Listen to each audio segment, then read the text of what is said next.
Hyundai says yes to the pickup truck. Not the dress. Oh, yeah, come on. sorry. Just they said it unofficially. Hyundai's new Genesis spinoff N division is all like, come at me, bro, to German rivals. And the Mini Clubman is all in when it comes to all-wheel drive. You see what I did there? Okay, that's what I did, and I did it when I did it. Plus, the 2017 Audi R8 will cost as much as your house.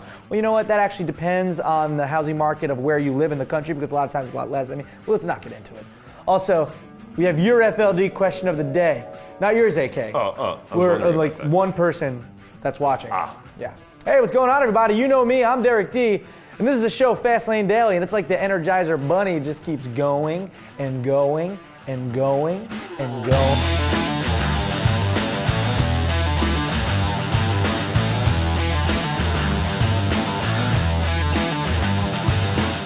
Hyundai's N Performance brand hasn't shown a model yet. You know, N like BMW's M or Mercedes AMG. Well, N is Hyundai's version of those. Anyway, the company is feeling mad confident that they can bark with the big dogs. Those big dogs being the leading German performance car makers. We're hearing that Hyundai will make a rival to the BMW M4 under their new Genesis brand. You know, it's highly likely that it will be based around the upcoming Genesis G70 Coupe and will join the G80, that's the Genesis sedan, and the new G90, formerly the Equus, in the new Genesis lineup. Also, let me just say that if Hyundai makes anything that looks like that, the HND9 concept, then it might as well be called a cool, refreshing pool on a hot summer day, because I'm jumping right in, HA. That's right. While Genesis has a 5-liter V8 at its disposal, it's unlikely Hyundai's M4 rival would use that. Instead, they'll probably go with the company's new 3.3-liter twin-turbo V6 and will tune it to produce close to the BMW M4's 425 horsepower. It just makes more sense, you see? Yeah. That's really what's going on here. I'm excited to see it. Mm-hmm. You get that Hyundai N. Nice. You know, might be as normal as saying BMW M in the future. It has been said that the all-new 2017 Audi R8 is the fastest and most powerful production Audi ever. Yes, it is true. And the price tag matches that claim indeed. Audi just announced pricing for the new R8 and the entry-level R8 V10 priced at $162,900. And then you got the R8 V10 Plus from $189,900. And deliveries will start in the spring. That's right. In the base model, you get a 5.2-liter naturally breathing V10 churning out 533 horsepower. And the Plus will make 602 of these. That's right. Then take zero on a wild excursion in the Safari to see 60 miles per hour in 3.2 seconds. That's right. They like to travel. Yeah. This Audi video they send, in this Audi video, the R8 is at the beach having some fun, and it makes R8 in the sand, which looks awesome. That looks like a lot of fun to do. Bring a car on a beach like that, or just your dirt bike. Then to a golf course. I'm sure the grounds crew probably wasn't too stoked about that one. No. Hits the ball, doesn't make it in. It's like, not for golf. And finally on the track, where you see this red R8 V10 Plus come flying in, kind of like a passing of the baton. Playing devil's advocate here, though. If you think about it, there are some cheaper ways to get to 3.2 seconds for $189,000. Cadillac CTS-V. Also, the Hellcats are, if I remember correctly, around 2.93 seconds. A lot cheaper than $160,000 or $180,000. But that being said, I've always been a big fan of the R8 and its looks. I'm like Uncle Jesse from Full House. When I see it, I'd be like, have mercy. Right? Yeah. Yeah, that's right. Fuller House coming to Netflix. I don't know why I'm just promoting that randomly. I don't know. You're not even in that. Well, Full House when I was young, I loved it. Right. Not to be confused. Never mind. That's a dumb joke. You were skipping that joke? I was going to say have mercy, not to be confused with MRSA, because that's a very bad thing. You don't want that at all. Oh, the MRSA virus? Yeah. Ooh, that's pretty rough. Yeah, rough. Bad joke. That's what I said. That was sad. Let's not do that. Let's not say it's sad. Let's just say it's bad. We talked Mini this week already, so let's talk it again real quick. Mini will debut the new Clubman, the new Mini Clubman ALL4 at the 2016 New York Auto Show with 2 engines. ALL4, you can guess, means what? All-wheel drive? That's right.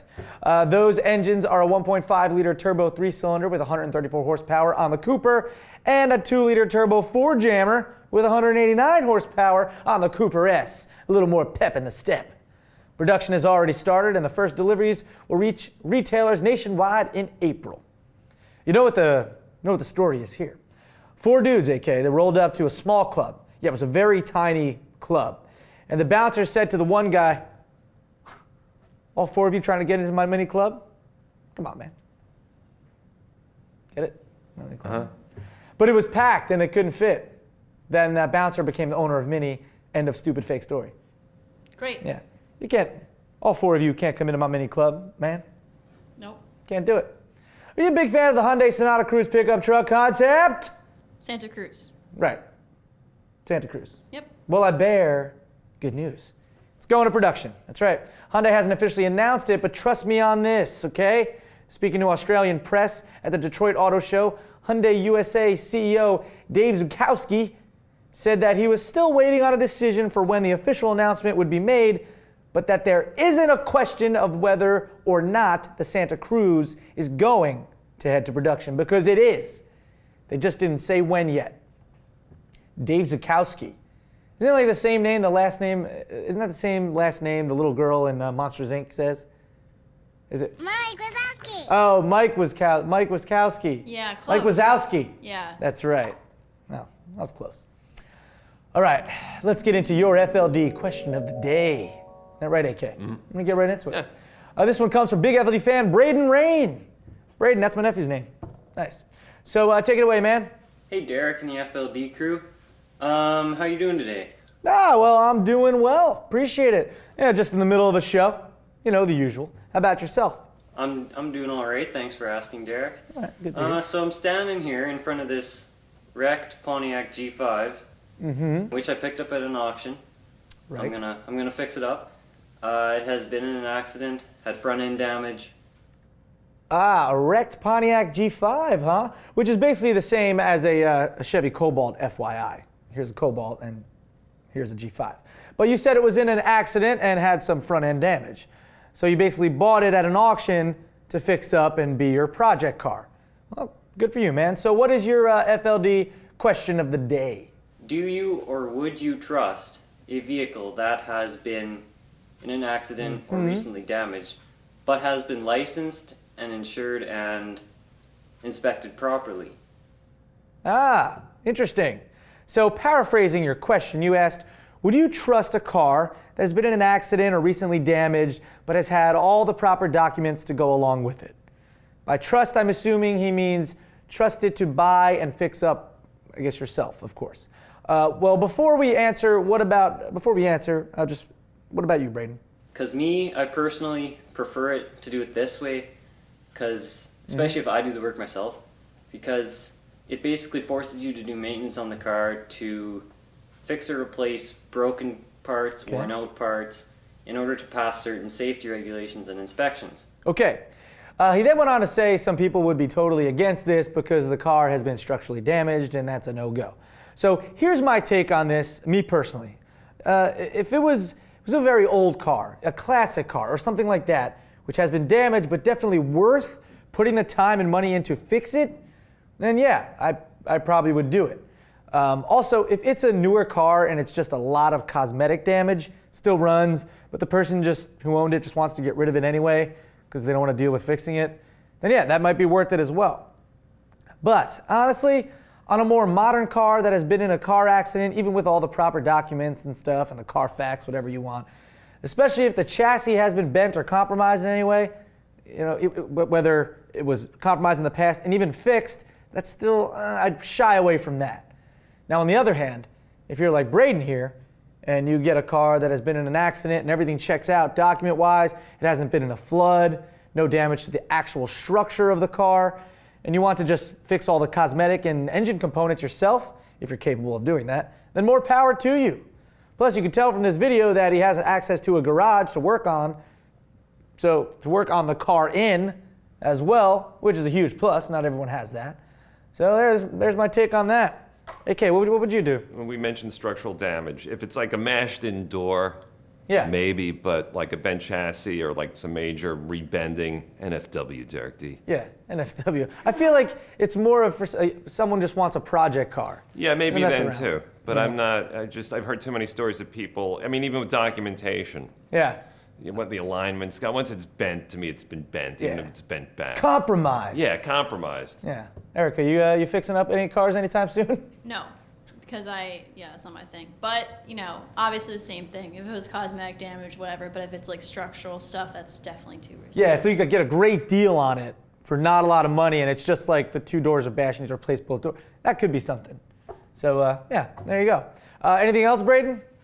And there you go. Keep up the great work, guys. Talk to you later. Well, there we go indeed. Thanks, man, and we will keep up the great work. And thank you for watching, and thumbs up right back at you. All right, man. All right, so if you want to weigh in on Braden's question, you can do so with hashtag FLDQ of the D. And if you want to send your own video in just like Braden did, remember 30 to 40 seconds, keep that landscape mode. You can send that to tips@fastlanedaily.com. Thank you, AK. And yeah, send them in. Come on, we need some more lady videos. Chicks, send in videos.